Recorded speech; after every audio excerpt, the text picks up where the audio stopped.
It's 3:15, and that means it's time for... The Real Deal with Bill McNeil. That's right. Welcome once again to The Real Deal with Bill McNeil. I'm your host, Bill McNeil, and you're probably wondering exactly what is the real deal today. Hey, good question. Welcome back to Thinking Critical. This is Wes, and we are continuing our end-of-year countdown. Now it's time to look to 2021. We're going to talk about my comic book industry predictions, and I've got an all-star group here. We got a three-way action. We got El Perch himself, the Poobah of Comics. Perch, how you doing? I'm doing great. Thanks for having me on. We've also got independent writer, independent editor, award-winning writer, Joe Corallo on the show. How you doing, buddy? I'm good, Wes. How are you? I'm doing great. Are you guys ready to talk about some comic book predictions? You guys got some predictions of your own. We'll talk about those after my 7 big predictions for the industry. Perfect. Sound good? Yeah, no, that sounds great. Also, I do want to say, if you haven't subscribed to the channel, hit the bell for notifications. Give us a thumbs up if you enjoyed this. Give us a thumbs down if you don't. Either way, we want to hear your thoughts on this video in the comment section. All right, so these are going to go from things I'm pretty sure are going to happen to things I'm less sure. But these are my predictions. Boom is going to eclipse IDW's market share and become the permanent fixture as the number 4 publisher in the market after Marvel, DC, and Image Comics. I think IDW is on shaky ground, but Boom is absolutely on the ascension. They got a lot of big series now, and they still have the Keanu Reeves attached Berserker coming out in 2021, and I think it's probably going to be their year. What do you think about that one, Joe? Yeah, no, I mean, I feel like there might have even been a handful of months in 2020 where Boom beat out IDW in market share.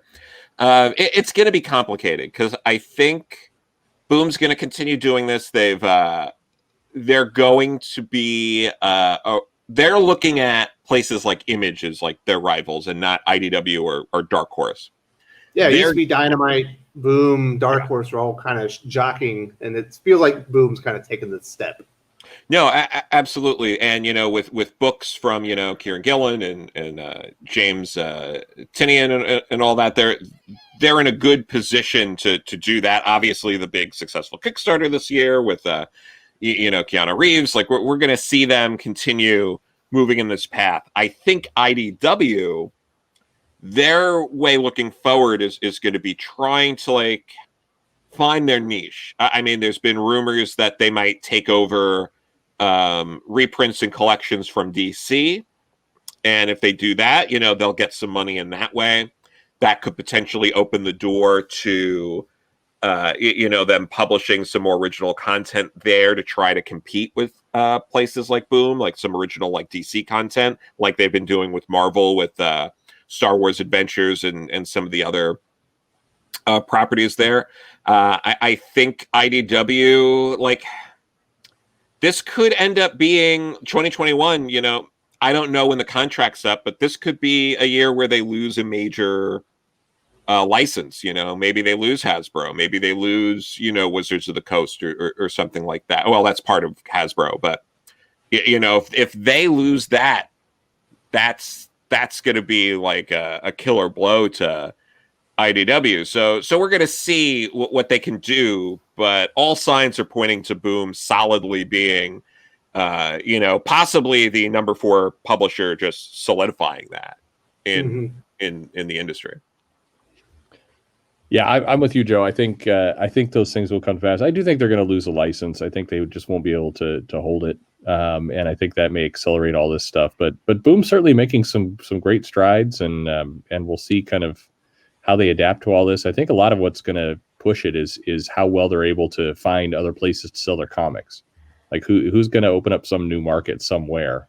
And I think whoever is able to do that relatively successfully is going to have quite a gain on the others. Absolutely. So let's go to the next comic book prediction for 2021. I think Future State and Infinite Frontier are going to fail. I don't think Future State, despite having all comic books returnable, I don't think they're going to have much of a hit, any hits out of that. I don't think they're going to have a lot of characters catch on with readers in it. The last 2 times DC has done a big reboot, New 52 and DC Comics Rebirth, or DC Universe Rebirth, they had a several month stretch where they had a larger market share than Marvel. Like they were able to eclipse Marvel's market share through the reboot and garnering interest. I don't think that's going to happen this time, not just because they're launching with a lot less titles. I just don't think they have the talent, and I think the price point that they've chosen, the $5 on all the major titles with backup stories, is going to be a huge hindrance on people buying into Infinite Frontier and maybe tasting all the new wares. What do you think, Perch? Do you think Future State, Infinite Frontier are going to fail in 2021? I think a lot of people skip on Future State. I think it's kind of built for people to skip it. I think you can. I think some of the titles, there will be some passive interest in, but by and large, you're going to see a deep cliff between the really big name titles. Those will do okay, and then everything else will kind of fall off while people just wait for March to roll out. And then Infinite Frontier, I mean, it's hard to tell whether this is going to be a big brand that's going to stick or not, or if this is kind of one of those labels that just kind of goes away. Is it like Dark Reign was for Marvel, where they're really going to brand it and stick it, and that's going to be a sign to readers about what they're in for? Or is it just going to, by the time we get to June or July, and those printed comics that come out that month, will it just kind of disappear at that point? And I suspect it'll just kind of fade away, and we'll be left with a couple of the comics will be good, new status quo things that people will like, and most of them will just kind of be the same, and there'll be a couple experiments that will die quickly. Not the boldest prediction there. Yeah. No, for sure. I think the saddest thing about all of this is everyone's been predicting this about Future State for like it's like going on like almost a year if you roll it in with like 5G and some of those original thoughts, and everyone just being like, this is going to be a bad idea, and that they're still trucking forward, and everyone's like, are you sure this is bad? We're not into this. And I think it's in a way it's almost like shocking, because then it's going to come out, it's going to fail, and everyone's just going to be like, why wouldn't you listen to people that have been saying for a year it's going to fail? And I think this also plays to how long it takes to make comics, set up comics, plan these things out. Going back to your Jeffrey Thorne interview, Perch, like he was talking about his stories like over a year old at this point. Yeah. So it's weird. It does come off like AT&T is like, well, we paid for it. We're going to put it out. And that's bad. And I think, and again, it's hardly a prediction, because this is what happens every time DC does this lately, which is a shame that I have to say lately, because this is like, what, the third time in a decade, more or less, like we're getting this. And every time it's like, all right, well, there's one, maybe two titles that were actually really good, and it's a shame because no one read them and they got canceled, and no one cares. Batman will remain mostly above the fray. Whatever James is doing with Batman's going to stick no matter what happens to the rest of Future State.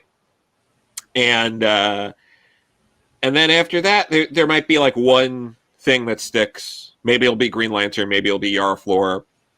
And that's it. And it's sad that we can just say that. And it's going to be so hard for that to not be the case. Yeah. So definitely not the boldest predictions. We'll get to the more bold stuff here at the end. So the next prediction I've got is indie sales are going to continue to skyrocket. Not only we've seen the bump in Spawn, we've seen bumps in Something Is Killing the Children, Something Is Killing the Children. We've seen the huge spikes for the original stories coming out, crossover. We Only Find Them When They're Dead, Department of Truth. But in 2021, we've got a lot of big name creators coming over to the indies. We've got a project with Scott Snyder and the Batman artist. Tony Daniel. Tony Daniel. We've got Scott Snyder and Francis Manupal. We've got Jeff Johns and Gary Frank. We've got a lot of big name writers. Obviously DC is spending a little bit less on the creative talent, giving opportunities for Image, Boom, and some of these indie publishers to come over and grab some talent, get some original ideas out there. And I think they're also going to spike on crowdfunding as well. I think for sure on the indie sales, I think that the audience is left. The store, the people who understand it's there, they're going to start branching out more. I think as people kind of fall out of Future State and other things, they're going to look to indies, and I definitely think that is the case. And so I think you'll see stronger and stronger sales. I think that new floor of indie comics will raise up. The crowdfunding, I think, will very much depend on who's doing it. I think we've seen some big names come in and do crowdfunding over the last few months, and it didn't go anywhere particularly. Some people were very traditional comic book names. I think Scott Snyder was disappointed with how he's wound up and all is said and done. And I think it's going to be kind of like it has been, very, very based on who's the person involved and are you interested in supporting that person. And so I don't think we're going to get a blanket crowdfunding up for everybody. I think it's going to be very variable depending on who's involved. For sure. I think there's a lot of good here and a whole hell of a lot of bad. Yeah. We're going to get a lot of bad comics from this. We're going to find out which writers really benefited from a strong editorial team and which ones didn't. Oh, yeah. We're going to get to see which artists benefited from a strong editorial hand and redraws and making sure the art's tight, to artists at a place like Image where it's free reign. It's like, this is what we're submitting and you're publishing it. Yeah. And there are going to be teams and people who put stuff out that it's going to be by far their best work. And I think we've seen a lot of that with creators like Rick Remender and Jonathan Hickman, Kirkman, like in the past, where their best stuff has been outside of that editorial structure. But there's a lot of these people coming in that we're not exactly sure. Yeah. I've done a lot of stuff with indie publishers, and it varies. You'll have some strong hand editors who really like work with you through each script, and you'll also have people that are just upload the comic when it's done. Yeah. And that's just how it works, particularly if they're a big name. You might have publishers who have really strong hands and really want to effectively edit and put out the best product, but if you're a big name, they might not be able to. And I think we've already seen examples of some of these big names putting out books at places like Image that you're just like, what the hell is this? Yeah. And it's gonna push out a lot of up and comers. Image is not a place for up and comers. If you're an up and coming creator and you're like, well, the first thing I'm going to do is submit my comic to Image, don't bother. Straight up, do not bother. They do not only do they not publish books from up and comers who don't have a resume, you will probably lose money because they're not going to support the marketing, and you're going to be stuck with a printing cost potentially. So yeah, this is going to be good for some people, but I think this is overall a bad thing. Mm-hmm. Very interesting perspective. Thank you very much, Joe. Now let's move on to my next prediction. Jonathan Hickman is going to exit XMen. I think that we've seen some indications that maybe he wasn't happy with everything. We know he left social media after he was joking about trying to get fired. He cannot be happy with what the quality of product that came out of Ten of Swords. I don't think that's what he had in mind when he jumped on board. He's probably a little bit embarrassed. What do you think, Joe? Am I completely out of line, out of bounds that Jonathan Hickman's probably going to be exiting XMen by the end of 2021?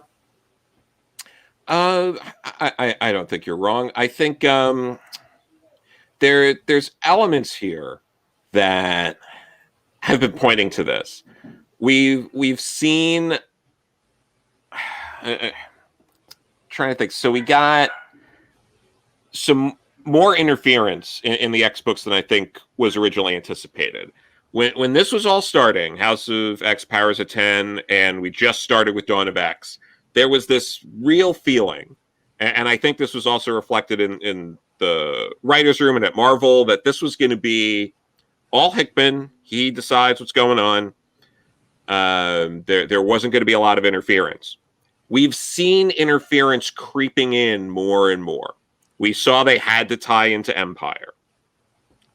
I doubt that's what Hickman would have wanted to do. And I think that was in part because they're like, guys, your line at the time was the line that was selling. And right. I think Marvel was like, we need you to tie into this to get those readers over here. And we've just seen more and more of that. We saw editorial interfere with Ten of Swords and be like, you need to get this event really bloated. And one of the absolute cynical aspects of that event that I don't think gets talked enough about is that they basically went, well, if we're going to drag this out and bloat it to 22 issues, we better make sure there's at least like 3 number 1s in there to keep the sales up. Yeah. Mm-hmm. That was so cynical.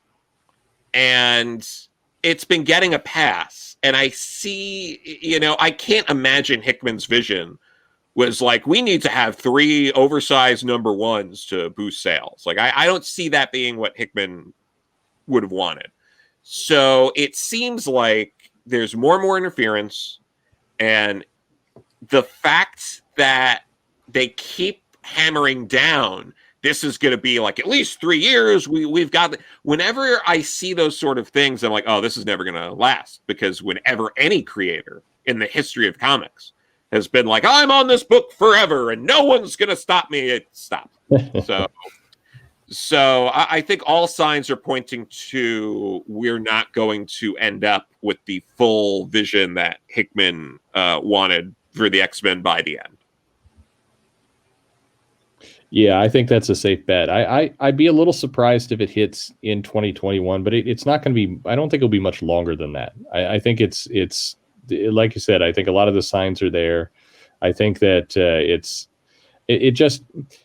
I can't imagine, this, like I said, I can't imagine Jonathan Hickman had this in mind with all the different tie-ins. I do have this cynical part of me that suspects it's a little bit why they've had Al Ewing come in, who's a more high-profile writer, to do Sword and some of these other things. They're just trying to prepare for what the world looks like in a post-Hickman world. Try and find somebody that they think can generate some kind of fan love and interest. It's still important to us. Look, we got the Immortal Hulk guy on this. Isn't that amazing? It feels like that now. Maybe things continue, but the X line in general is just so convoluted and strange at this point. I don't know. 2021, I think, in general, going to be kind of a bit of a mess for this line, where some people stop to say, "Hey, wait a minute, why are there so many titles? Where are they going? What is the point? Is there any end game that we can even kind of see anywhere in this thing?" It feels like 2021 will be a bit of a reckoning of sorts for the X-Men line. Yeah, I think Hickman finally says he's had enough. If he's not out by the end of 2020, it's already announced that he'll be exiting soon.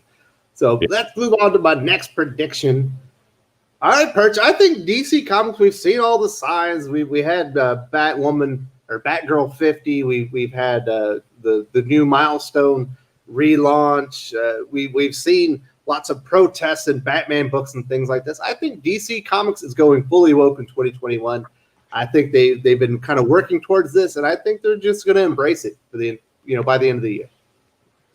I think some writers will. I think what's interesting though is to me, when I see this kind of stuff, when I see comics using protesting, it feels less like an attempt to do anything kind of woke and more like I have no ideas and I turned on TV and the news is talking about protesting, and I guess I'll put that, I could fill up 2 or 3 pages with protests. It feels to me way more unoriginal than any kind of any kind of thing going on. It just feels like somebody who really is kind of out of ideas, and it's like this is what I'm seeing on TV.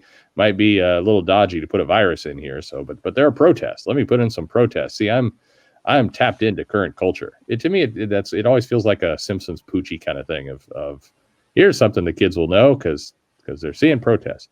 I think some titles will certainly tap a lot more into social justice topics or woke, because again, the problem when I read this stuff, none of it reads like, hey, I really believe in this stuff. It reads like, hey, my friends on social media are talking about this, and I see some news stories about that, and man, I still kind of feel pretty pissy about Trump. So let's throw some of that stuff in there.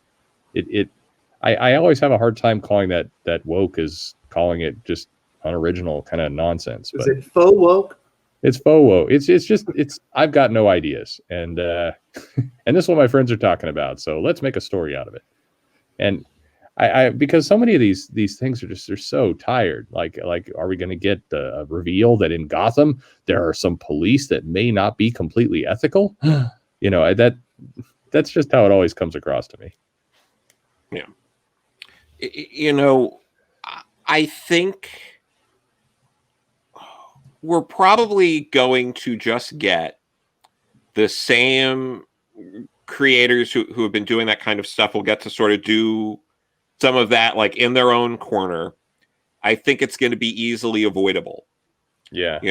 I think it's going to be pretty sectioned off. Like if you really like these kind of titles, they're here for you. If you just want some meat and potatoes Batman and Green Lantern and Flash and Wonder Woman, that's over here.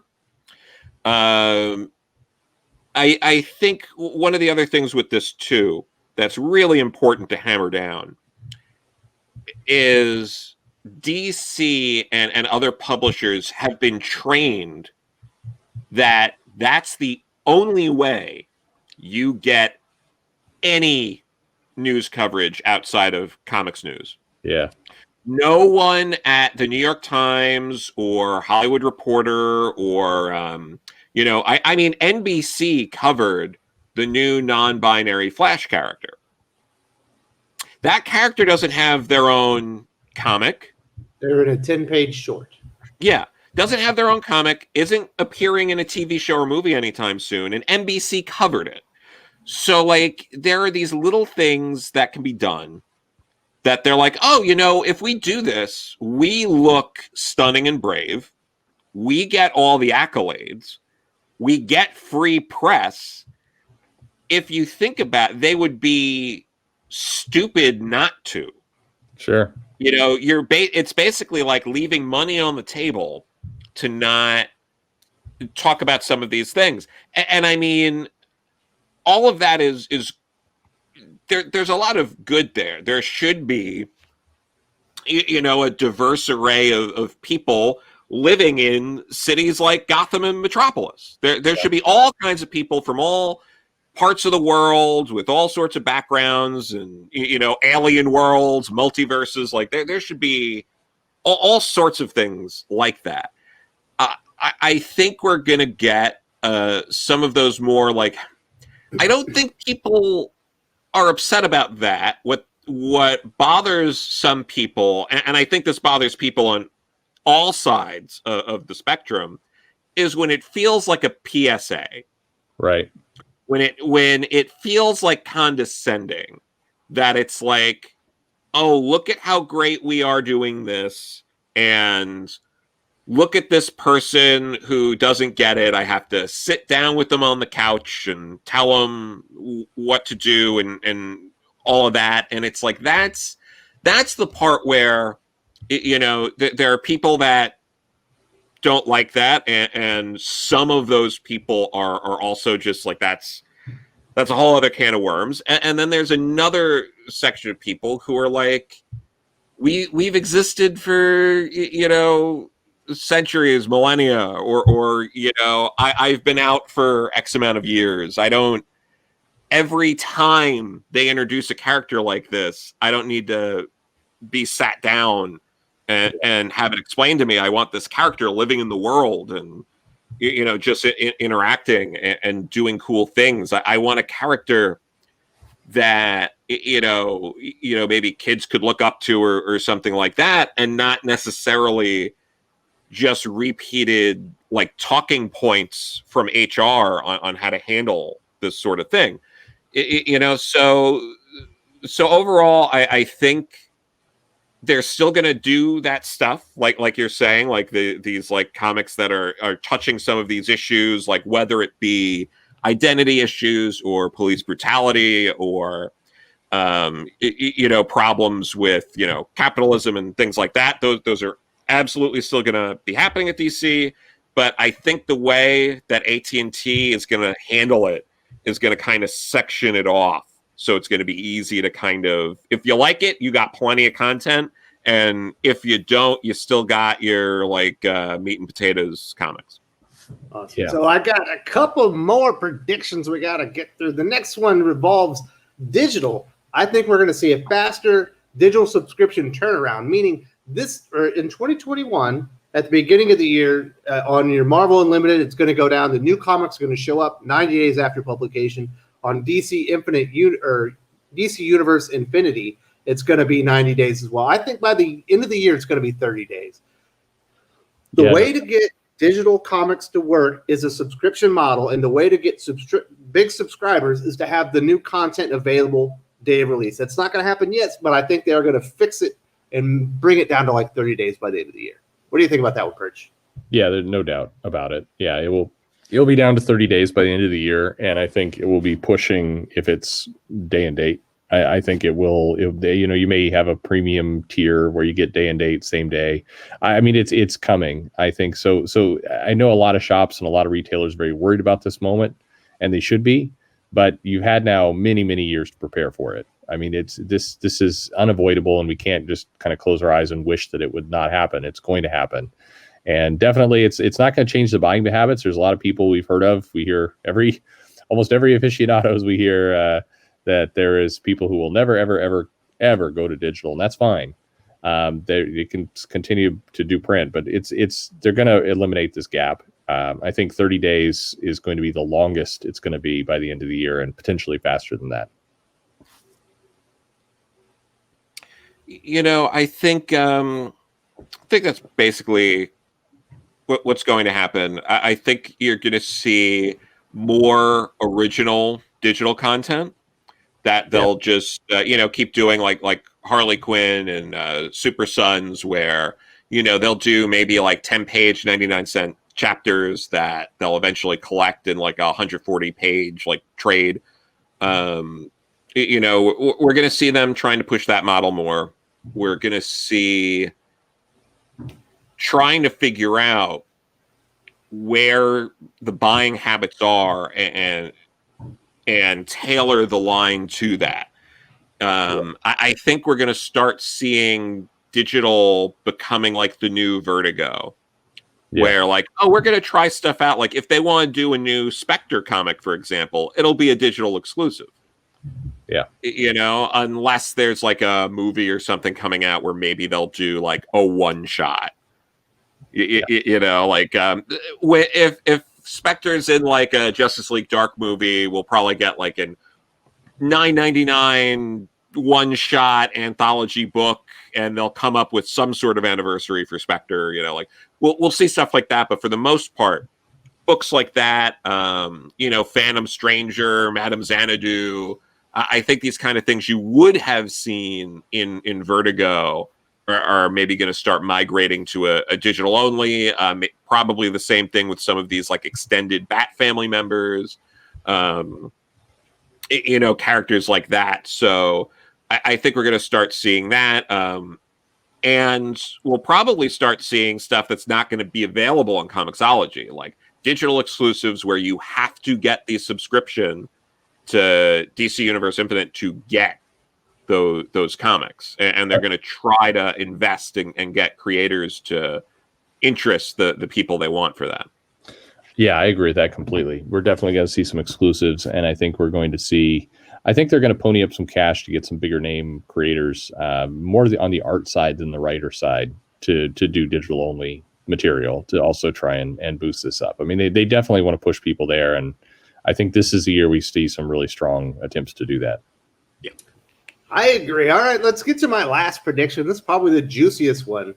I predict Sabi Cebulski, Joe Quesada, and Sana Amanat will all be fired in 2021. I think Cebulski and Quesada get the boot when we finally see the big wiping out. When we see Kevin Feige finally going to make some wholesale changes at Marvel Comics. I think you'll see a leadership change. Probably a lot of the old guard out, and I think Sana Amanat has her own problems, and she will quietly exit. You'll hear that she got hired by somebody 90 days later, whatever her no compete clause or whatever expires and she's finally able to move on. I don't know, Jody, what do you think? Do you see these three people moving on from Marvel Comics in 2021? I'm not sure. I'm not sure where Sana Amanat goes. I know there's been predictions in the past that she'll probably move more into a higher up in Disney or move into a different department in Disney. There might be stuff out there that would claim otherwise or information that I might not have. I wouldn't be shocked since she has been a face. She's appeared on late night. She's, done a lot of like ambassadorship type stuff for Marvel that, she sticks around. Quesada's just been there for so long. And I don't think Marvel really knows what to do with him anymore. And I think some of these people, kind of like Bob Harris at DC, just have been there for so long and no one really knew what to do with them. I think Quesada kind of fits that model when you're looking at who do you let go. I think Quesada's a prime candidate for that. Cebulski, it's gonna depend on who can claim what. If he can claim certain victories, if he can claim righting the ship and keeping like, if he can kind of be like, look, I kept DC at bay. They never broke number one while I was at the helm. We've continued expanding the line. We got we righted the ship with the X-Men. Like there's certain things he might be able to claim that could keep him there. It depends if he can claim that or if Tom Brevoort can claim that. I wouldn't be shocked if either like one or the other goes, but I don't think both go. And I might see a more clear path for Cebulski staying than Tom, which again is similar to the Quesada issue where it's like you've been there forever. Tom probably has a higher salary than a lot of other people they would put in that position at this point. Those are like really prime people for firing or letting go. So I have a hard time seeing there being a place for Quesada and Marvel in 2021. And I think Cebulski or Tom, but it would be a lot to get rid of both of them. Yeah, I'm with it. So you said almost exactly what I was going to say. I do think Quesada, it's hard to imagine he exits 2021 with the company. I think he, like you said, I don't think they know completely what to do with him. I think he has some background issues with Kevin Feige. He was part of the writer club that Feige kind of nixed. And I think there's, I've heard plenty that there's still some irritation there. The two kind of avoid each other, and it's been biding time. I think a lot of people assumed that Quesada was going to exit this year, but I think the pandemic, certainly diverted Feige's attention and some of Disney's attention. And he's got the thing is, it's why would any of these people go? Because they're trying to save money is the reason. It's not like Disney's going to step in and say, I want better talent doing these things. It's going to be, hey, who are the people eating up a bunch of executive salaries? That's going to be the reason why they would make these moves. And I do think 2021 is going to be for Marvel what 2020 was for DC. And Quesada has a high salary. I think Cebulski survives. I think there's a few reasons for that. I think he definitely fits within the Disney kind of DNA. He's, from all accounts, not one of the higher paid execs there. I think he can claim that, with Alonso's departure and Marvel struggling a lot with Civil War II around that time period, a lot of failed relaunches because, Cebulski can say, hey, look what I did to the X-Men line. Look what I did here. DC never got number one, like you said. I think he's got probably the thing to back it up.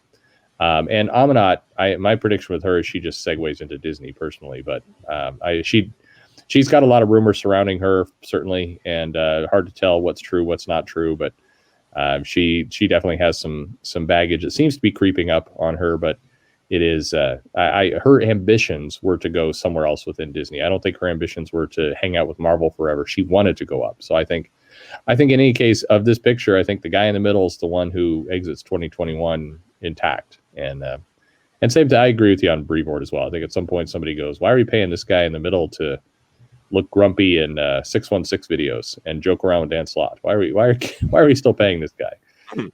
Let's bring in Christoph Gage to do his job.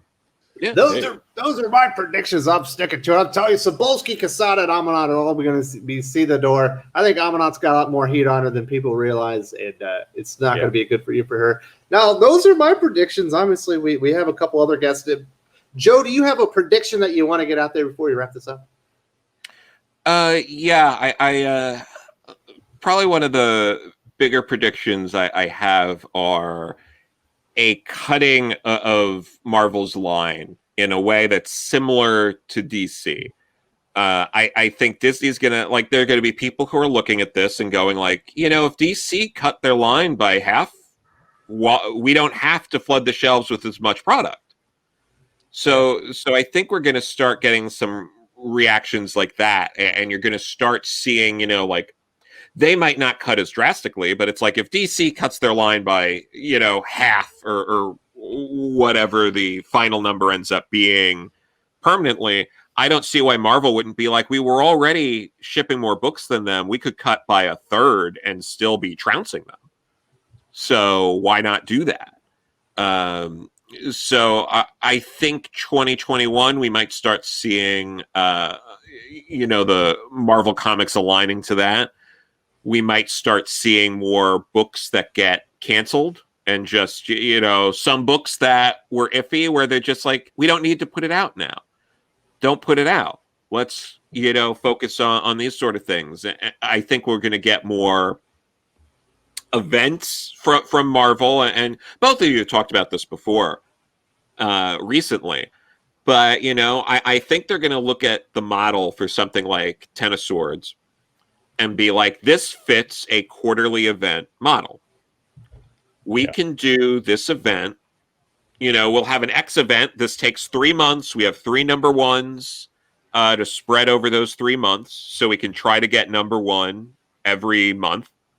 Then we can do the same setup with Avengers books.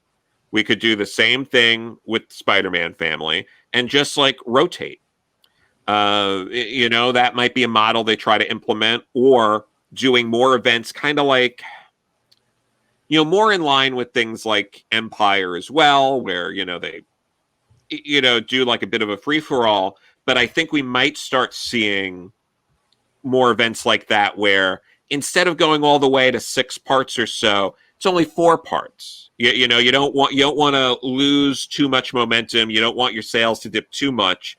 So if you do an event that's a core book, that's 4 issues, maybe 5 issues, and you tie it in to other books, you can fill in those gaps and make it all make sense. You don't have to put all the information in the main miniseries. And that way, you set it up. So maybe you have a 5-issue miniseries that ships every other week. You can put out the trade that's just the 5 issues, the oversized hardcover with a little more, and the omnibus that has every tie-in. And that'll just start becoming the quarterly thing they do. I think we might be heading in that direction if the numbers from Ten of Swords and some other things support going in that direction. All right, Perch, do you have any big predictions for 2021 that we haven't covered yet? Well, I mean, I was going to predict that Marvel might have an event or 2 up their sleeve in 2021, but Joe kind of covered that. Breaking news. Yeah, I predict Detective Comics is not going to be as good as Batman, but everybody's going to get tired of Batman throughout 2021. I think they're going to line it up so perfectly that there will be some definite exhaustion with Batman right in time for the movie. So it will be genius level planning there. No, I expect to be a bumpy year. I expect Marvel to have a pretty rough 2021 in the same way that DC had a rough 2020. I think it's going to happen, and I also predict along with that the internet's going to be very gracious about it and not make any fun at their expense in that process. Will not happen here. No, that's important. Also, real quick, I do think there's a chance that maybe we'll get more of an attempt to reprioritize Spider-Man, because he's really been pushed to the back burner for a long time. We've seen renewed interest with them, doing Into the Spider-Verse 2, everyone, like when they're talking about Spider-Man news and Doctor Strange 2 and all this stuff, the excitement for the Marvel line has been like, oh my God, Toby's back, Andrew Garfield, this is crazy. I love all this stuff. So I think Marvel's gonna maybe look at this and be like, man, we don't even, like, it's a trivia question that Spider-Man's still even happening. We don't talk about Spider-Man at all. Maybe we should mention our flagship character every once in a while. Yeah, I agree. I think Spider-Man's definitely got to have a push. And I think at some point, and then maybe this is where trouble looms for the X universe, in addition to your Hickman prediction, a lot of what Hickman's doing over there for X-Men is not TV or movie friendly in the slightest. And unlike the Avengers, where there are some really big seeds that could make their way to movies, Thanos has got a team and we can do that. He laid his stuff out in his Avengers run that was very movie friendly.